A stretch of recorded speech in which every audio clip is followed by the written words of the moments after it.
शक, नफरत और कत्ल। हथौड़े से बिगड़ा इंजीनियर पत्नी का खूबसूरत चेहरा, फिर काटा गया गला। सामने आया बर्बरता का एक नया सच। आइए इस कहानी को विस्तार रूप में समझते हैं। नोएडा में एक सनसनी हत्याकांड में खुलासा हुआ तो हर किसी के होश ही उड़ गए। एक व्यक्ति ने पहले हथौड़े से अपनी इंजीनियर पत्नी अस्मा का चेहरा बिगाड़ा, उसके बाद धारदार तलवार से उसके गले को रेता। उधर पुलिस ने आरोपी पति नूर उल्लाह हैदर को गिरफ्तार कर जेल भेज दिया है। आगे विस्तार से पूरी घटना को एक एक करके सारे पहलुओं को साथ बताते हैं। उत्तर प्रदेश के नोएडा में महिला इंजीनियर की हत्या का खौफनाक सच सामने आ गया है। पोस्टमार्टम रिपोर्ट से पता चलता है कि महिला की मौत सिर में हथौड़े से किए हुए वार की वजह से हुई है। चौंकाने वाली बात यह है कि इस दर्दनाक वारदात को किसी और ने नहीं, उसके खुद के पति ने अंजाम दिया है। बता दें कि सिविल इंजीनियर पत्नी अस्मा की हत्या के आरोप में पुलिस ने पति नूर उल्लाह हैदर को गिरफ्तार कर लिया गया है और इस चीज की जानकारी खुद उसके बेटे ने दी थी। पुलिस की जांच में क्या बात पता चली है वो ध्यान से सुनने वाली है। पुलिस की जांच में पता चलता है कि आरोपी नूर उल्लाह हैदर अपनी पत्नी आसमा पर बुरी तरीके से शक करता था। उसे शक में ये लगता था कि उसकी पत्नी किसी से देर तक फोन पे लगी रहती है। इस शक ने उससे अपनी पत्नी से दूर ले गया और उसने अपनी पत्नी की हत्या करना ही सही समझा, ये नहीं कि वो बात करने की कोशिश करता। अब आगे सुनिए ध्यान से। नोएडा के सेक्टर 15 में रहने वाले नूर उल्लाह हैदर ने शुक्रवार को घर में ही अपनी पत्नी सिविल इंजीनियर अस्मा की दर्दनाक तरीके से हत्या कर दी। आरोपी ने पत्नी के सिर में कई बार हथौड़े से वार किए। महिला के बेटे ने पिता के खिलाफ मुकदमा दर्ज कराया, फिर वह थाना पुलिस में हत्यारोपी नूर उल्लाह को गिरफ्तार कर जेल भिजवा दिया गया। बता दें कि दोनों की शादी 2005 में हुई थी। हालांकि यहाँ पे दोनों के अच्छे खासे संबंध चल रहे थे। दोनों ने अपना निकाह 2005 में किया था। एक बेटा था जो उसका इंजीनियर है, इंजीनियर की पढ़ाई कर रहा है, और दूसरी जो उसकी बेटी है वो 8वीं कक्षा में पढ़ाई करती है। परिवार सेक्टर 15 में 2.5 मंजिल के मकान में फर्स्ट फ्लोर पर रहता था, जबकि भूतल को पीजी में रूप में दिया गया था किराए पर। ये थी पूरी वारदात। एक कहानी, इस कहानी को विस्तार रूप से आइए सुनते हैं कि हुआ क्या था, क्या वारदात में सामने निकल के आया है।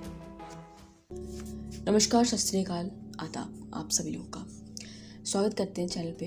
और इस कहानी में एक्चुअल में ये कहानी एक केस, ये शक पे पूरा बेस है।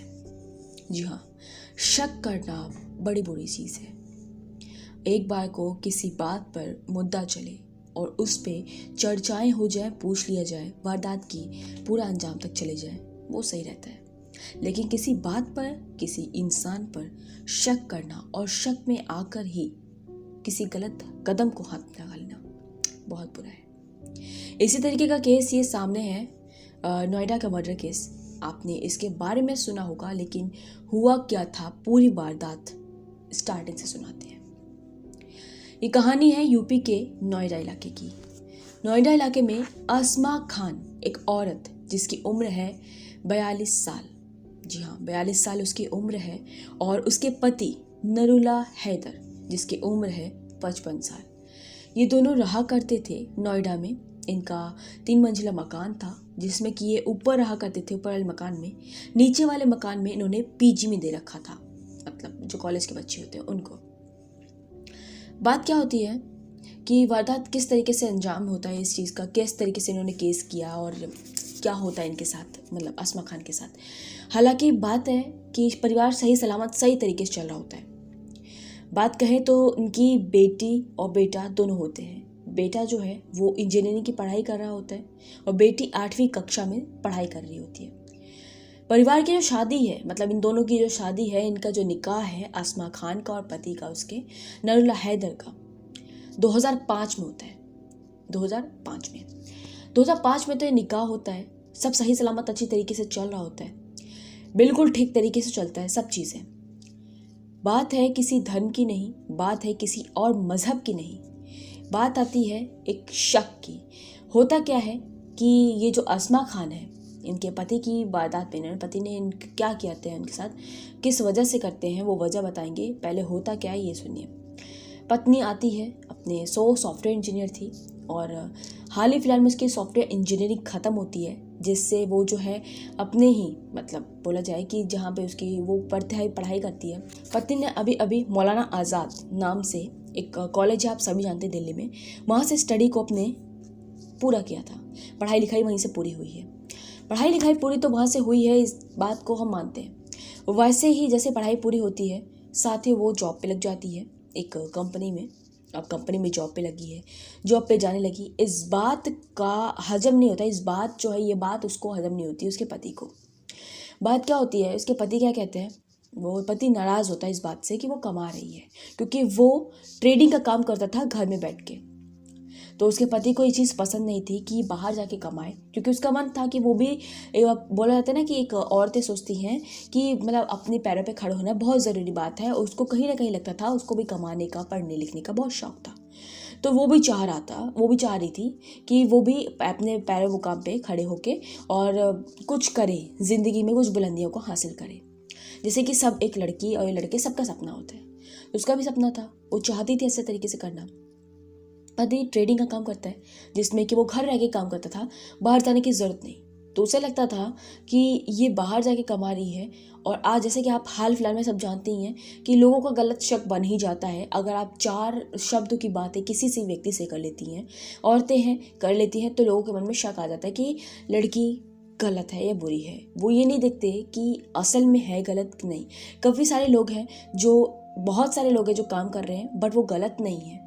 लेकिन यहाँ पे एक गलत फहमी पैदा हो जाती है उस पति के मन में। तो क्या होता है कि वो जो अस्मा खान जो है अक्सर ज़्यादातर बातें करती थी फ़ोन पर। ठीक है, ये पता नहीं था उसके पति को कि वो किससे बातें करती है फ़ोन पर, ज़्यादातर वो फ़ोन में लगी रहती थी। अब जब उसके पति को शक था इस बात का, तो होता क्या है कि इस शक की वजह से वो अपनी पत्नी पे बहुत ज़्यादा बुरी तरीके से शक करने लग गया। तो उससे पूछताछ करने के बजाय, मतलब उसने ये भी नहीं पूछना समझा कि तुम किससे बात करती हो। उसकी कॉल लॉग्स चेक वैक करता तो पता चलता कि वो किसी लड़के, किसी इंसान किससे बात कर रही है। लेकिन ये गलतफहमी इतनी ज़्यादा पैदा हो गई, और आप सभी हाल फिलहाल के केसेस में ये चीज़ देखते जा रहे हैं कि जो पढ़े लिखे लोग हैं, अक्सर पढ़े लिखे लोग भी न्यूज़ चैनल को ज़्यादा देखते हैं। एक केस की बात बताती हूँ मैं आप लोगों को कि केस में क्या निकल के आया था। जब साइंटिस्ट ने, मैं आपको नाम पूरी तरीके से नहीं बता रही हूँ, क्लैरिटी तरीके से, लेकिन एक जब एक्सपेरिमेंट किया गया, उस एक्सपेरिमेंट में इस चीज़ का पूरी तरीके से खुलासा हुआ था कि एक जगह बॉम्ब गिरा था। मैं आपको कहानी बताती हूँ। एक जगह बॉम्ब गिरा था, जहाँ पर बॉम्ब गिरा था वहाँ पर जितने लोग पीड़ित निकले या जिन्होंने साक्षात सामने बॉम्ब गिरता देखा, वो लोग इतने परेशान नहीं थे, उनके दिमाग में इतनी ज़्यादा स्ट्रेस नहीं था, बजाय उन व्यक्तियों के जिन्होंने वो बॉम्ब गिरने वाली न्यूज़ को देखा था। उसी तरीके से मैं आपको बता देती हूँ कि जो हाल फिलहाल में जितने केसेस चल रहे हैं ना, मर्डर के, ये मेरठ का मर्डर केस और हालांकि औरैया का केस और जितने भी मर्डर केसेस हैं हाल फिलहाल में आप देखते आ रहे हैं, तो इन सब मर्डर केसेस में जो भी वारदातें होने सामने, लोग आए दिन रेगुलर बेसिस पे इन कांड को पढ़ते पति ने ऐसा किया, पति ने वैसा किया, पति ऐसा कर सकती है, थोड़ा स्ट्रेस लेवल इस व्यक्ति के मन में भी आ गया था। इस व्यक्ति ने इस चीज़ को समझ लिया कि किसी दिन ये अपने बॉयफ्रेंड या कोई इसके जान पहचान का व्यक्ति है जिससे बात कर रही है, कभी मुझे मारकर उस तरीके की वारदात को अंजाम देकर और ये फिर भाग जाएगी, तो क्यों ना मैं इस व्यक्ति को ही, इस औरत को ही मार डालूं। तो उसने कुछ ना सोचा ना समझा, शाम के वक्त जब वो अपने ऑफिस से लौटती है, सॉफ्टवेयर इंजीनियर थी, शाम को लौटती है, रात को सोते वक्त जब वो सो रही थी, तो उसने सोते वक्त अपनी पत्नी के सिर पर हथौड़े से जोरदार तरीके से 5-6 बार वार किया। वार करने के बाद ब्रेन हैमरेज की वजह से उसकी पत्नी की तुरंत मौका वारदात पे मौत हो जाती है। मौत होने के बाद वो रुकता नहीं है कि किसी भी तरीके से इसकी कोई गुंजाइश ना बचे कि वो मरी है। होता क्या है, उसके बच्चे दोनों ही घर में होते हैं, ठीक है, कमरे में ही होते हैं। ये जाता है कमरे में हथौड़ा लेकर। बच्चे शक से तो हो जाते हैं कि हो क्या रहा है, कोई वारदात होने वाली है, उनको आभास जैसे होता है ना, हो जाता है, बच्चे बता रहे थे, उनको आभास इस बात का हो जाता है। तो वो अंदर जाता है, हथौड़ा लेके जाता है, उस हथौड़े से जोरदार तरीके से वार कर देता है कमरा बंद करके। बच्चे इस चीज़ की वारदात को सुन रहे होते, लेकिन उन्हें लगता है कि क्या पता कोई लड़ाई हो, कोई बात हो, ये सब नहीं हो सकता, उनको पॉसिबल लगता है नहीं, लेकिन ऐसा हो गया था। मारने के बाद वो रेतदार एक तलवार जैसे बोलते हैं ना, रेतदार कोई चीज से उसका गला को रेंद देता है, मतलब घिस के एकदम काट देना कि वो पूरी तरीके से मर जाए अच्छी तरीके से।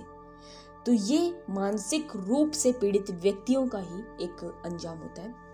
और बोला जाए जो व्यक्ति स्पिरिचुअल एक तरीके से बोला जाए अपने मेडिटेशन नहीं करते हैं, अपने आप पे ध्यान नहीं देते हैं, वही लोगों के साथ ज़्यादातर ये होता है। तो आप न्यूज़ देख रहे हैं, मैं सभी से बोलना चाहूँगी हाल फिलहाल में काफ़ी ज़्यादा न्यूज़ आ रही है कि यहाँ पे मर्डर हो गया, वहाँ पे मर्डर हो गया, पत्नी ने इस तरीके से मारा, पत्नी को कुकर में उबाल कर उसकी लाश को टुकड़े को उबाल कर मछली को खिलाया गया। इस तरीके की अन्य कई वारदातें सामने निकल के आती हैं। लेकिन आप लोगों से मेरी बात कहने का ये मतलब है, देखिए एक बात आप सभी को बोला जाएगा कि ये जो आसमा खान वाला केस था, इस केस में एक चीज़ बचाई जा सकती थी आपस में बातचीत करके, लेकिन ऐसा नहीं होता है। वो आपस में बातचीत नहीं करता, पूछता भी नहीं है। केवल केसेस का, इतने सारे जितने भी केसेस हुए, इन केसेस के असर से उसने इस वारदात को अंजाम दिया है। अभी पुख्ता तौर पर क्या बात निकल के आई है, पड़ोसी क्या कहते हैं, इनके क्या रिश्ते थे, कैसे रिश्ते थे, उस बारे में पूरी जांच अच्छी तरीके से चल रही है। अगली वीडियो में इसकी पुख्ता तौर पर जानकारी लेंगे। तब तक के लिए आप सभी को एक चीज कहना चाहेंगे कि इस पर आप लोग की क्या राय है। अगर आप लोग के मानसिक तौर पर अगर आप पीड़ित हैं, अगर आप ज़्यादातर इसी मामले में की चीज़ों को देखते हैं, देखिए, लेकिन अपने दिमाग पर इन चीज़ों का असर ना होने दें, क्योंकि हर व्यक्ति, हर इंसान एक बराबर नहीं होता है।